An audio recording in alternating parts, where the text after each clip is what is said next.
George Kirby didn't have great starts today, giving up 3 runs in the first and then 1 in the fifth to give up 4 total runs for the Mariners. And J.P. Crawford didn't have a great game today, going 0 for 5 with a strikeout. But you know who had an amazing game? Anybody who plays catcher for the Mariners today.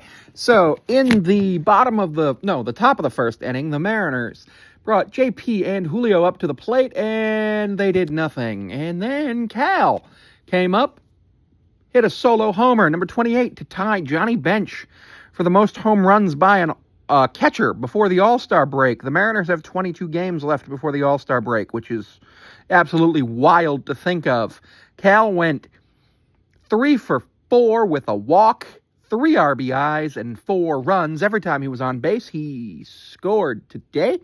That was really nice. So he had his 29th home run, which broke the record for most home runs by a catcher before the All-Star break. Seiya Suzuki homered, or doubled after an Ian Happ homer, and then Michael Busch singled to drive in some runs, and then it was one of those things that you are just sort of waiting to see what happens, and it goes and goes and goes. And yeah, you waited and you waited and you were like, okay, nothing's happening. Second and third inning, nothing happened. And then in the fourth inning, the Mariners scored a run, and the run was scored via Donovan Solano singling on a line drive to right fielder Kyle Tucker to score Cal and move Mitch to third. Mitch and Cal had both actually reached via the walk. Then the bottom of the fifth, Reese McGuire had his 3rd home run off George Kirby. Top of the 6th, Mitch Garver hit a 2-run homer to score himself and Randy Arozarena and tie the game. 7th inning, Cal, 29th, to score himself and Julio make it 6-4. Andres Munoz, before the game, was telling Angie Mentink that he'd never pitched at Wrigley. And unfortunately, he didn't get to pitch at Wrigley today either, because Mitch Garver in the top of the 9th hit a 3-run homer to score Cal and Randy, who both reached on base hits. The Cubs starter, Boyd, was nearly decapitated by a J.P. Crawford line drive, but he was able to put his glove in front of his head and catch the ball for an out, and J.P. was, I don't think, ever happier to be responsible for an out, because nobody wants to be responsible for someone losing their life on a baseball field. Time of the game was 2 hours, 52 minutes, with an announced attendance of 40,787 at Wrigley Field. A lot of offense today. George Kirby, 5 innings pitched, 7 hits, 4 runs. All of them earned, 1 walk, 3 strikeouts. So slightly better performance than his last game in terms of control. Unfortunately, he did get hit around a little bit. Bizzardo came in, gave up 1 hit and nothing else in 1 inning of work to catch the win. Vargas, 2/3 of an inning, 1 walk and nothing else. Spire, 1/3 of an inning, getting that final out. Then Brash for the 8th. Struck out 1, still has a pristine 0.0 ERA. Mooney came in. Mooney was getting ready, but then Mitch was like, you know what, Mooney? I got this. I'll score a 3-run homer. And he was like, okay. So Legumina came in. Did not get credit for a save because he was not in a save situation because the Mariners were up 5. 1 hit, 1 strikeout, 1 game-ending double play.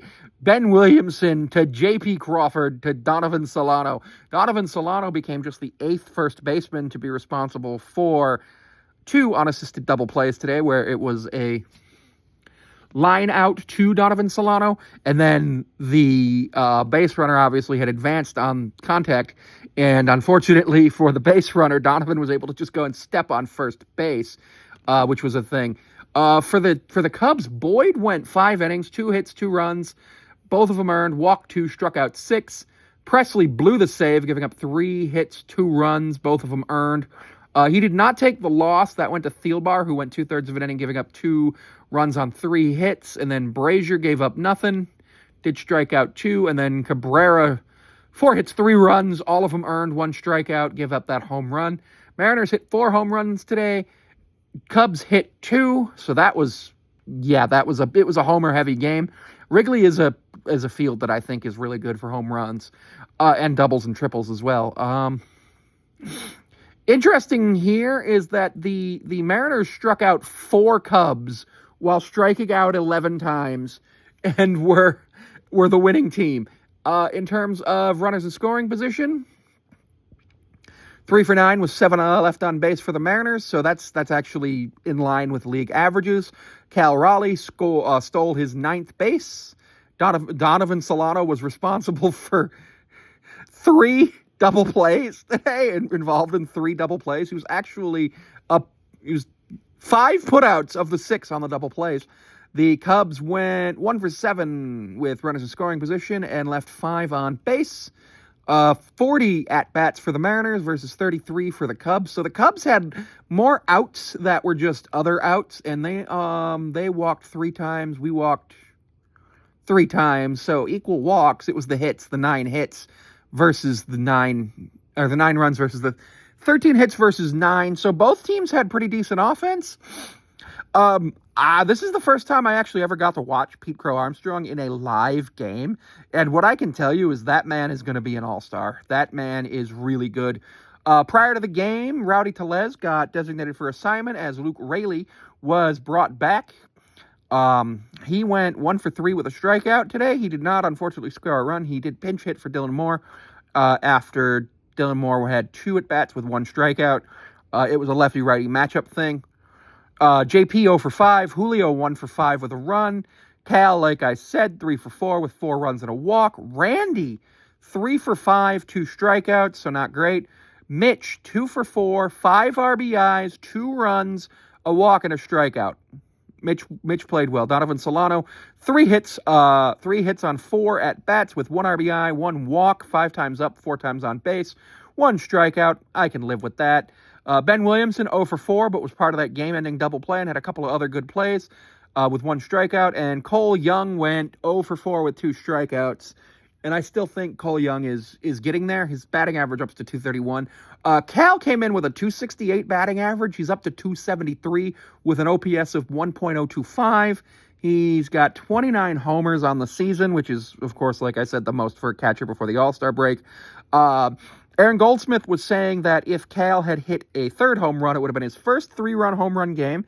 First time he hit 3 home runs from the right side, obviously, in the same game.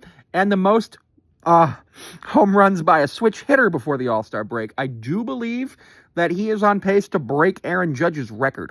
I think he can hit 63. There might be a chance for 73. I don't know. Anyway, thanks for tuning in. Mariners win.